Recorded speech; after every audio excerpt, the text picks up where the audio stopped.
Yeah. How Amazon obliterated every bookstore chain in America. The year was 1994, and America's bookstore landscape had never looked more prosperous. Borders commanded 1,249 stores across the nation with annual revenue of $3.8 billion. Barnes & Noble dominated with over 900 superstores, generating $4.8 billion yearly.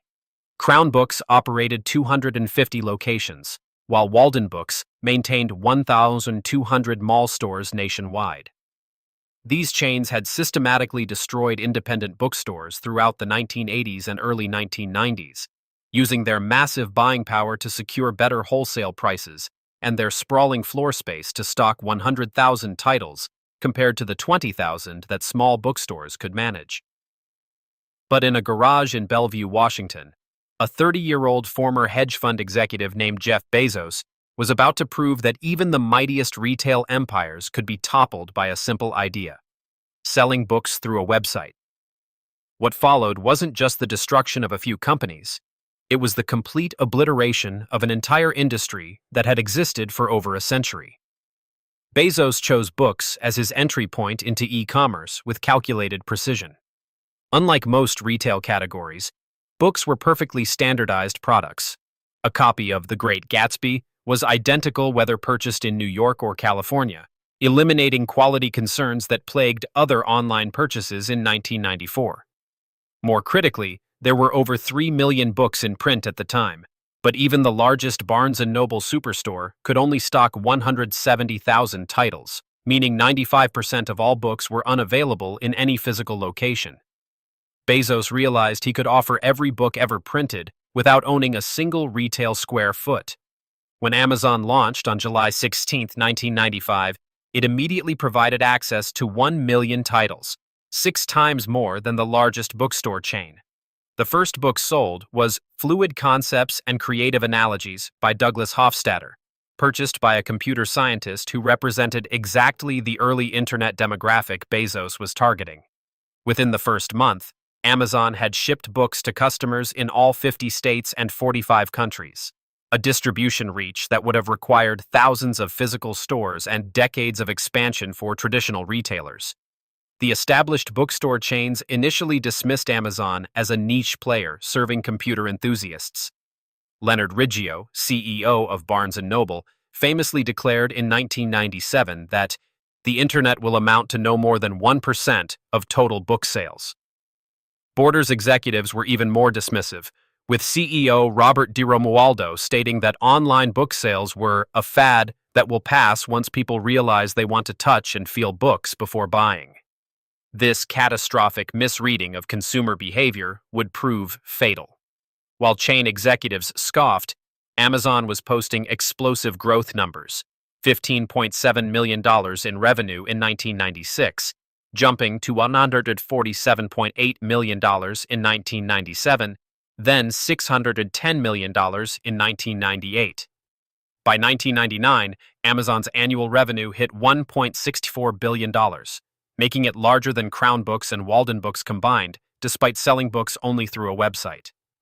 The speed of this growth should have terrified every bookstore executive in America, but instead, they continued expanding physical stores, with Borders opening 50 new locations in 1999 alone, while Amazon was capturing an ever larger share of the growing market.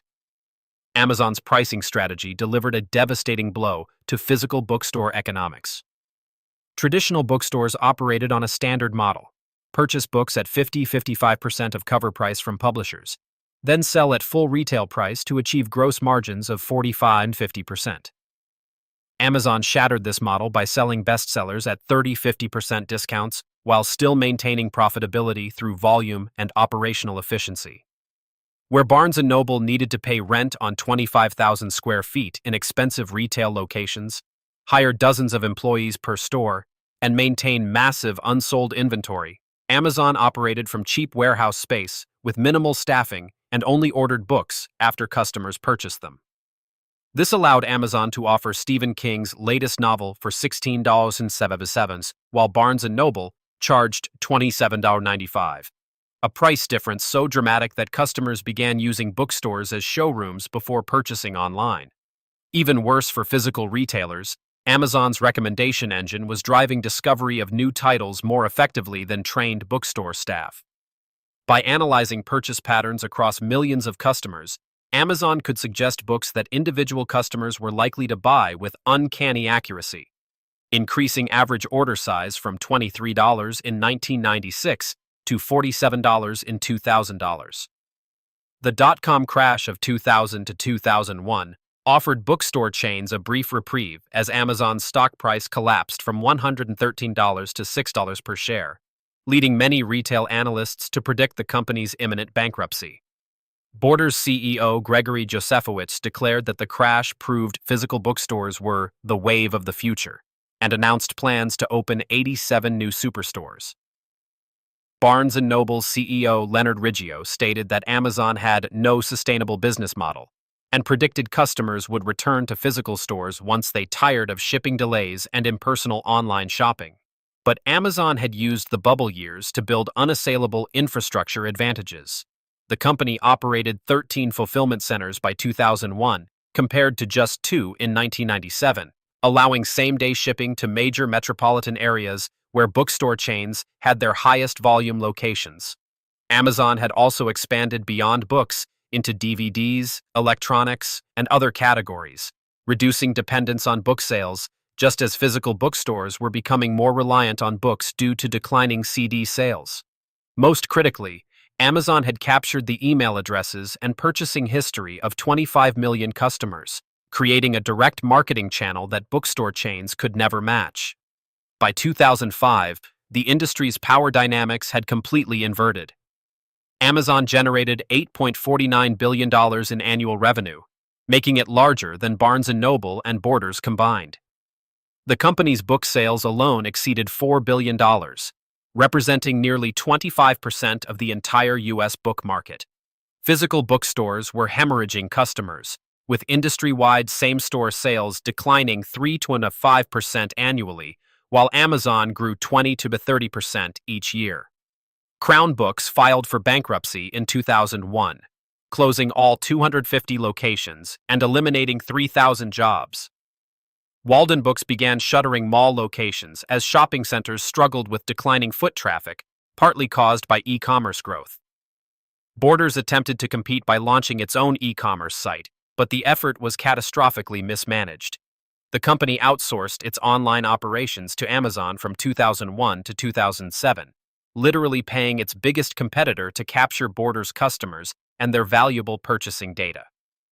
When Borders finally launched its own website in 2008, it was years behind Amazon's capabilities and lacked the fulfillment infrastructure to compete on shipping speed or cost. The introduction of Amazon Prime in 2005 delivered a knockout punch to struggling bookstore chains. For $79 annually, customers received free 2-day shipping on millions of items, making Amazon's selection and convenience advantages even more compelling. Within 2 years, Prime had enrolled over 1 million members who were purchasing books and other items from Amazon at dramatically higher rates than non-Prime customers. Physical bookstores couldn't match Amazon's combination of unlimited selection, discounted prices, personalized recommendations, customer reviews, and fast shipping. Barnes & Noble attempted to counter with its own membership program offering discounts and free shipping on online orders, but the company's website remained clunky, and its fulfillment network was limited to just 3 warehouses compared to Amazon's 50-plus locations. Borders was in even worse shape, burning through cash to maintain unprofitable stores, while customer traffic declined 8 to 12% annually. The company's debt load had ballooned to over $350 million by 2008, while same-store sales had declined for 6 consecutive years as customers migrated to Amazon's superior online experience. The 2008 financial crisis accelerated the bookstore apocalypse as consumers reduced discretionary spending and shifted remaining purchases online for better prices. Borders' revenue plummeted to $2.8 billion in 2009 from a peak of $4.1 billion in 2005, while the company posted losses exceeding $100 million annually. Barnes & Noble's superstore sales declined 5.7% in 2009 and another 6.2% in 2010 as customers abandoned physical book shopping. Amazon, meanwhile, continued growing throughout the recession, reaching $24.5 billion in revenue by 2009, with books remaining a core category driving customer acquisition. The company's Kindle e-reader, launched in 2007, created yet another existential threat to physical bookstores by enabling instant book purchases without any physical product. Within 3 years, Kindle book sales exceeded hardcover sales on Amazon, representing a category where physical bookstores couldn't compete at all.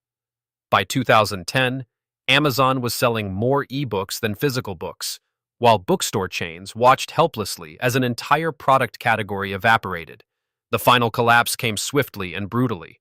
Borders filed for bankruptcy in February 2011, announcing the immediate closure of 399 stores and elimination of 10,700 jobs. The company had burned through over $600 million in losses over 3 years while desperately trying to match Amazon's prices and selection. By July 2011, Borders announced it was liquidating all remaining 399 locations, firing another 10,900 employees, and leaving shopping centers across America with massive vacant anchor spaces. The liquidation generated just $232 million for creditors owed over $1.3 billion, representing one of retail's most spectacular collapses. Barnes & Noble survived, but as a shadow of its former dominance, closing over 150 superstores between 2008 and 2013, while posting declining same-store sales for 8 consecutive years. Independent bookstores, ironically, began experiencing a small renaissance as book lovers sought human connection and curated experiences that online retailers couldn't provide, but their numbers remained a fraction of pre-Amazon levels. Amazon had achieved something unprecedented in retail history. A single company had destroyed an entire industry's business model, eliminating over 2,000 bookstore locations, tens of thousands of jobs, and fundamentally changing how Americans discovered and purchased books. Today, Amazon controls an estimated 67% of all book sales in America, both physical and digital, generating over $18 billion annually from book-related revenue. The company's book dominance provided the foundation for building the largest e-commerce empire in history, now generating over $280 billion in annual revenue across dozens of product categories. Jeff Bezos used books as a Trojan horse to capture American consumers, then expanded Amazon's reach into every corner of retail, making him briefly the world's richest person with a net worth exceeding $200 billion. The bookstore chains that once seemed invincible are now cautionary tales taught in business schools about the dangers of underestimating technological disruption. Where 1,249 Borders stores once employed over 35,000 Americans selling books, there are now Amazon fulfillment centers employing robots and algorithms to process millions of orders daily. The transformation took just 16 years from Amazon's launch to Borders' bankruptcy, proving that in the digital age, even century-old industries with billions in revenue and thousands of locations can be obliterated by a simple website that does one thing better: giving customers what they want, when they want it, at prices they can afford.